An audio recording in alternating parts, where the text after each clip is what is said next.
Well-known Baptist theologian and professor Matthew Barrett just recently announced that he was leaving his position at Midwestern Baptist Theological Seminary to join the faculty of Trinity Seminary in Ambridge, Pennsylvania, which is an Anglican rather than a Baptist school. And along with that, he made an announcement, and he wrote a bit of an explanation of the reasons for this, that he was joining the Anglican Communion, that he was no longer part of the Southern Baptist Convention. Now, he had a number of reasons that he outlined for that, and I'm not going to get into all of that.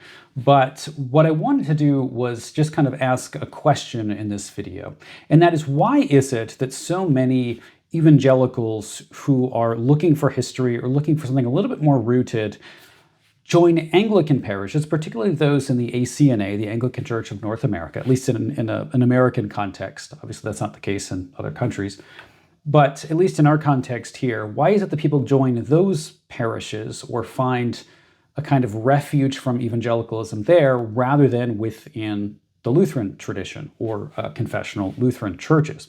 Because both of these traditions, the Anglican and the Lutheran, are what one might call kind of evangelical Catholic traditions, those high church Protestant traditions, whatever kind of phrase you want to use. Use the one conservative Reformation, those branches of the Reformation that conserve the best of the past. And so within the kind of options and broader Protestantism, when you're looking for something that is more historically rooted, you certainly have the Reformed or the Presbyterian traditions that have a confessional tradition and a very simplified liturgy. But if you're looking for something that is more concerned with the history of the church and the retaining of the traditions of the church, you really have those two, which are the Anglican and the Lutheran traditions. So why is it that people seem to go to the Anglican route rather than the Lutheran route?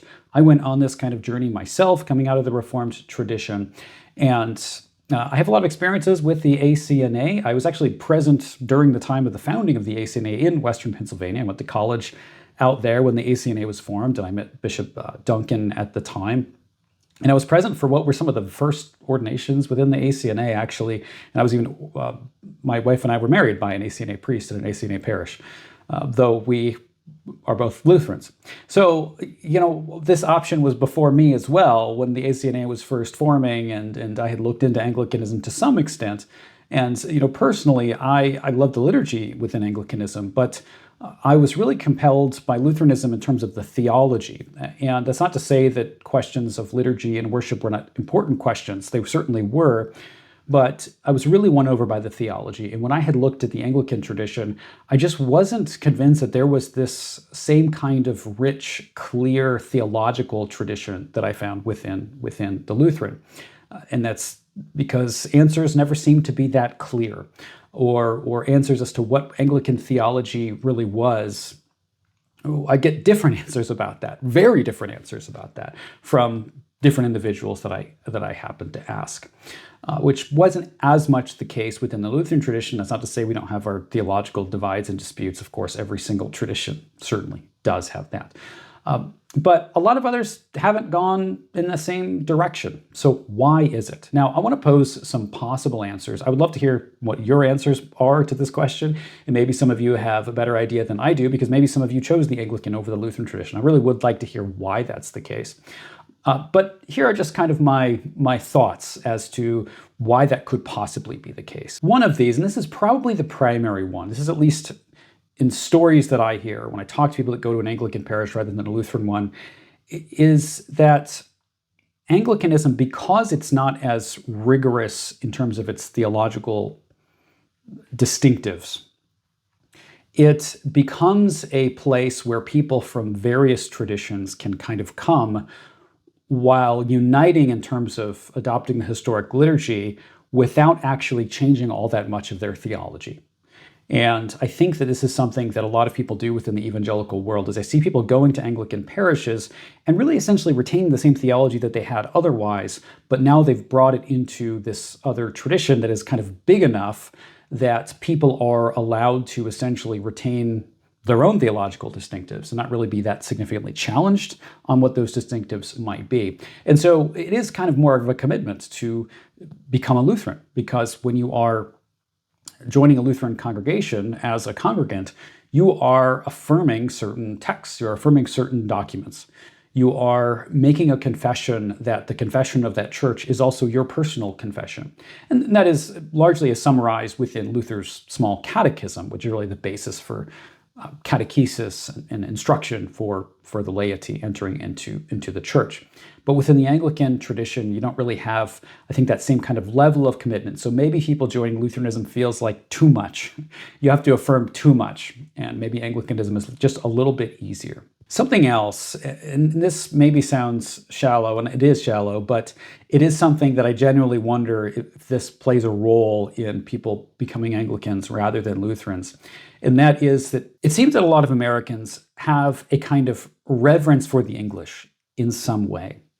And those things which are English in their heritage appear to people to be more sophisticated. And I do wonder if some of the attraction of Anglicanism is that the English heritage seems a bit more refined or more sophisticated perhaps than the German or Scandinavian cultures in which Lutheranism grew, which is still present to a significant degree within Lutheran parishes in the United States, depending on where those might be and the history of those particular congregations. So some of it, I do wonder if it's a little bit shallow. So, and maybe I'm wrong on this, but I have a feeling I'm not. But then there is something else culturally that I do think is a little bit of a difficult barrier for people coming into Lutheran congregations that maybe isn't so much within the Anglican congregations. And that is that there is a particular culture of Lutheranism. There are particular ways that people talk or the ways that people interact, both in their spiritual life and in one another, that perhaps may seem a bit more foreign to the average American than what happens within Anglican parishes. And I think the reason for that is American Christianity has really been formed by the Reformed. And so the questions we ask, the ways that we speak, the terms that we use, the ways that we think about our faith and about how to express our faith really do arise in this country from the Reformed and Anglican traditions, not from the Lutheran. And so that does, I think, create a little bit of a cultural barrier that makes it somewhat more difficult for those who are converts to Lutheranism. There's a little bit of a language barrier, and there are things that you have to learn. So again, it does take a little bit more work, I think, there than maybe you would find within Anglican parishes as well. And here's another part of this that I think about, and again, this is kind of shallow, but it is just the reality, and that is that the Church of England, in particular, in an American context, and we think of the old, Episcopal Church, has largely been the church of the influential. It has largely been the church of the upper classes. It's had a significant impact upon American culture in so many ways beyond just the theological. I mean, it has these kind of sociological roots in American culture that Lutheranism simply does not have and has not had historically. And so I do think that this plays into a kind of prestige maybe, or an aura of that seems to kind of surround the Episcopal or Anglican church that wouldn't be present within the Lutheran. And here's another one that this is what I hear the most often, because I ask people this, like, why are you not going? You have a great Lutheran church, right down the road from you, and you also have a great Anglican church. And why is it that you've chosen to go to the Anglican church instead of going to the Lutheran church? And the answer that I find most often, or more often than any other really, is that, well, the Anglican church tended to have more younger people than the Lutheran church had. And Lutheran congregations tend to lean older. It depends on where, of course, the congregation is. It's not always the case. And Anglican churches tend to lean younger. Again, not always the case, but at least in certain contexts it is. And for whatever reason, the Anglican churches, the ACNA in particular, has been able to draw a lot of younger people into their congregations. And when you have a group of young people joining a church, it's very easy for them to bring other people in, and then more people come in. And for whatever reason, we haven't done the same kind of work to bring new people into Lutheran congregations as Anglicans have. Lutheran congregations have largely not relied so much on converts. I do think that is changing. That's changing to a pretty significant degree. I'm hoping to do that, and I know I am at least part of the reason I hear why people have heard of Lutheranism, that are converts, is because they have found the YouTube channel, and that's always a great blessing to hear that. And so it's always encouraging to hear that I've helped people find a local congregation and go under the authority of that local church and that pastor.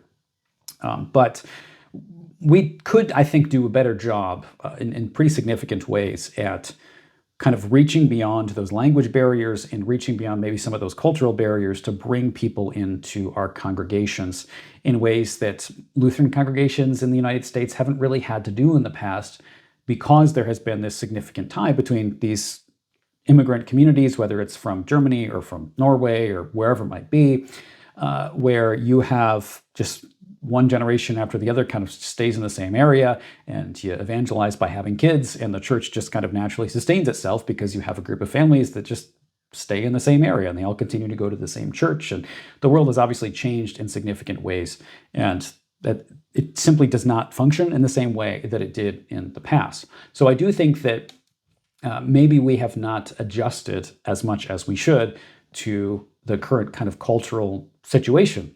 And this has been going on for quite a long period of time. But maybe we have, I think, some kind of catching up to do. It is also the case, or it tends to be the case, that I find a lot more Lutheran congregations in rural America, whereas the ACNA parishes seem to do really well in more urban contexts. And so the unfortunate thing about that is that Lutheran congregations tend to be in places where the population is largely leaving or shrinking. And then I see all these ACNA church plants in areas that are continually growing that people are moving to.